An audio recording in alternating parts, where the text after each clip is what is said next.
The CFO is really the conductor of the orchestra. The difference between finance and accounting is finance is really looking forward, helping an organization to understand how to improve profitability of that organization, understand how to project revenue for an organization, costs, cash flow.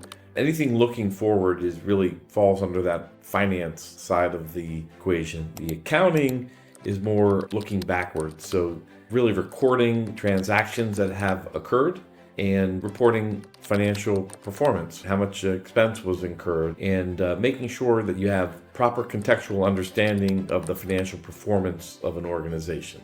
There's different types of accounting activities. So there's your accounts payables function with paying bills, your expense reporting function of tracking your credit card and employee expenses and making sure those are coded properly.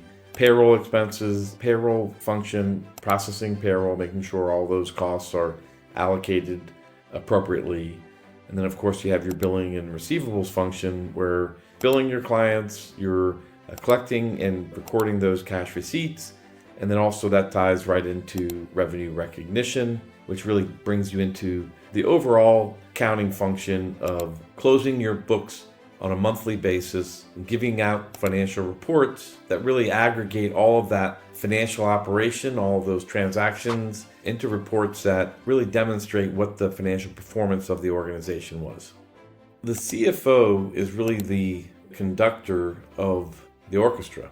So you have your finance function that's looking forward, that's interpreting the data coming from accounting. You have an accounting function, which is reporting the monthly reports, which are indicating performance for a given period. And then you have all these accounting functions that are all building up into these financial reports. So all of those payments to vendors, payments to your employees, and then the billing and the cash collected from your customers. And so that CFO is really looking at all of those financial activities and then ensuring that the compliance is adequate. You're able to support all of your audits, whether that be a financial statement audit or DCAA or GovCon type audit.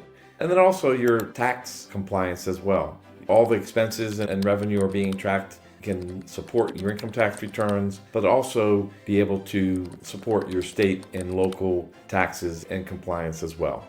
The CFO really orchestrates all of that and sits down with the leadership team or the CEO and ensures that all of those activities are functioning in a way to support the overall operations of that company. And so their goal is to make sure that the lifeblood, which is cash, of an organization is flowing properly in and out, and that all of the reporting required for a compliance perspective, for a business understanding perspective, is occurring, and that all the stakeholders, whether it be a taxing authority or the leadership team, have the information that they need at the appropriate time in order to make decisions for the company.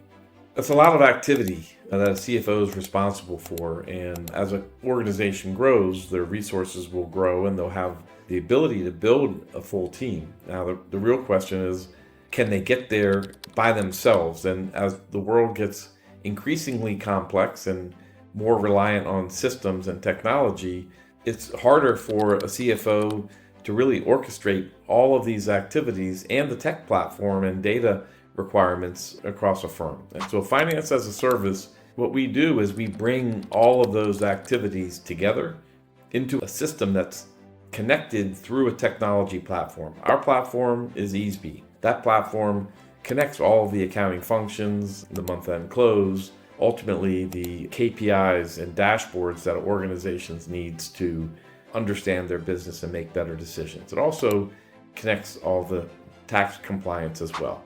As a CFO, making sure all of your bases are covered in an environment where staffing up the accounting and finance function is a very difficult undertaking, and then maintaining the continuity of staff while you're growing and going through all these challenging periods is also difficult. So finance as a service is an option for CFOs to support the holes that might exist within their finance, accounting, and tax functions or technology functions, and really support them in ensuring that they can remain in the strategic seat supporting the CEO and the leadership team and ensuring compliance across the entire firm. Rose supports organizations really from startup to exit. 99% of the firms are not going public, and so they're probably going to have an M&A exit at some point in time. They may merge into another company, be acquired.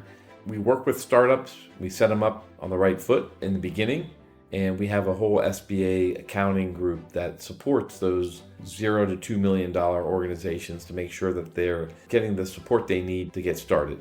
As they start to expand and grow from 2 million and up, we can support them with that CFO guidance, with the tax support, and the full financial operations and accounting back office, so they have all the information and all the compliance requirements that they need to grow and scale. And then at some point in time, they may have either a fractional CFO themselves that they work with, or they may hire a full-time CFO. And we generally would then begin to report to that full-time or fractional CFO and make sure that they're getting all the information that they need, that we're producing that information, and that is timely, accurate, and meaningful, and it meets all of the compliance requirements as well. And that helps that CFO remain in the strategic role, and then it helps the CEO ensure that all of the bases are being covered in an environment where most companies don't have unlimited resources for these activities.